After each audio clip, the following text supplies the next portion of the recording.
Hey guys, sorry this took so long to get out, but I wanted to still provide something for the last cycle, even if it's significantly late. So the activity I decided to do for this cycle was to improve on the vanilla EIP program generator. And I took someone's comment, I don't recall who, and added a conditional part to the buffer overflow generator. And we can see that down here. So this conditional adds a check for two different cases. One of them is for the number of arguments, and another one is for a byte sequence that appears at the beginning of the first argument. So these two I thought were simple enough, but also flexible enough that someone could generate meaningfully unique and interesting binaries from the code that would help either teach or provide unique samples for machine learning for the vanilla EIP buffer overflows. So the two, like I said, the two are the num args, or number of arguments, and the bytes. So scrolling through the class here, it's very similar to the initial one, but we add a condition type, and then bytes values, number of argument values, and so on. The big changes are really just about creating these conditionals and then inserting them into the code. So in general, all we're doing is adding a conditional, the vulnerability, and then closing it correctly. This condition needs to be generated, and it can be provided or generated by this create condition method, where we do the number of arguments. All we're doing is checking if argc is equal to whatever value is given. And then bytes, we're actually doing a mem compare from the first argument to a bytes value. This variable is generated in the code, and then the number of bytes that we actually want to check. And for mem compare, we want to check if that's equal to 0. If it's equal to 0, that means that those bytes are the same. So when we actually create it, again, we're creating it just like we normally do, but then we're adding in that conditional. So we can see that here.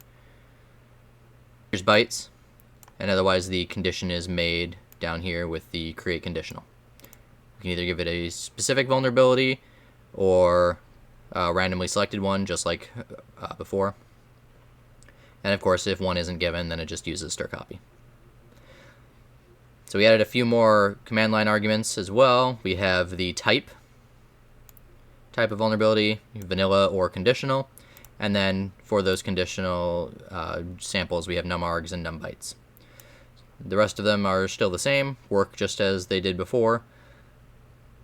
So let's go ahead and do a couple examples so you can see what I'm talking about here.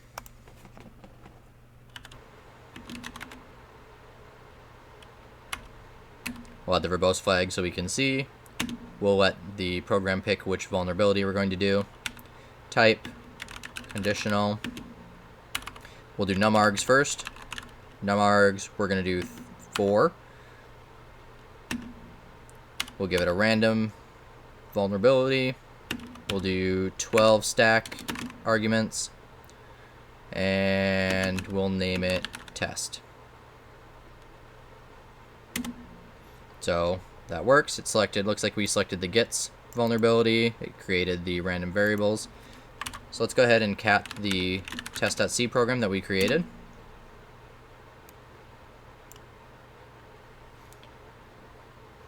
We can see here we added standard bool. So this is helpful if you provide a condition like true or false. That was something I added earlier, but if you pass in your own condition, you can pass in just true and it will still understand that. We still have our buffer that will be overflown. Here, if we have the number of arguments equal to 4, we can access our gets vulnerability. So let's see what that looks like here.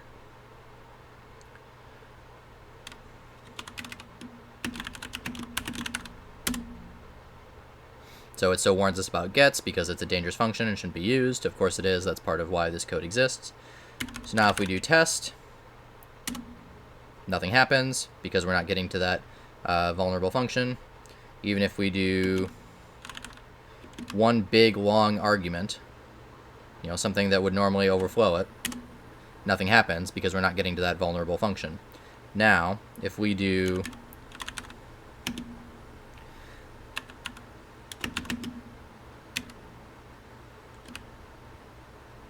something like this,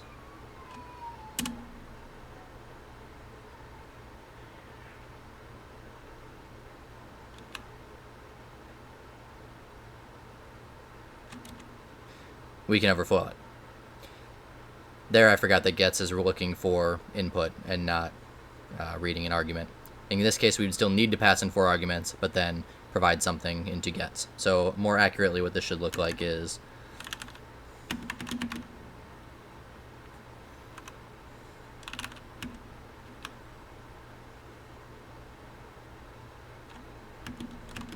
where we pipe that in after test starts running, and then we can see there it works correctly. So we can do another one. Let's do the number of bytes.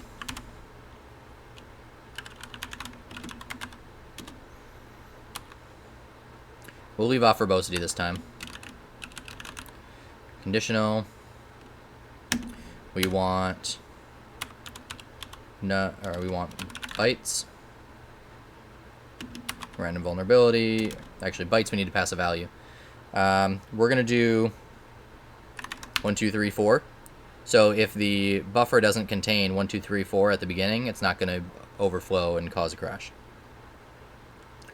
So we want a random vulnerability. We'll do 7 stack variables this time. We'll do a buffer size of only 8 this time. And file, we'll call it test2.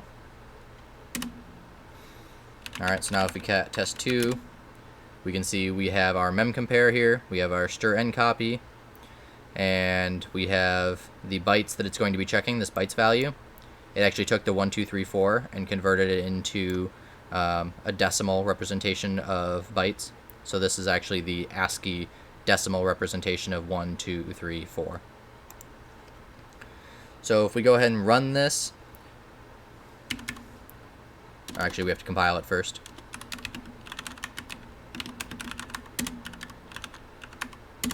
So it's still segfaults because in the mem compare it's looking for the argv1 buffer, but since no arguments provided, it's null, so then it gets upset.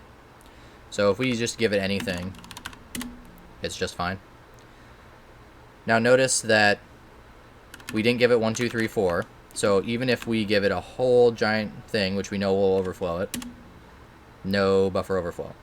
But if we give it 1, 2, 3, 4, and then give it a whole bunch of A's that will buffer overflow, we can see that it actually has the correct vulnerability.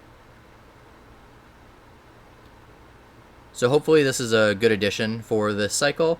I was pretty happy with adding this.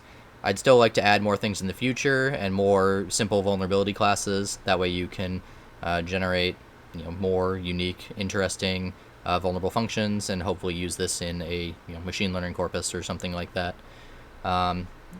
If you guys have time and want to provide insight or questions or feedback, by all means, that would be great.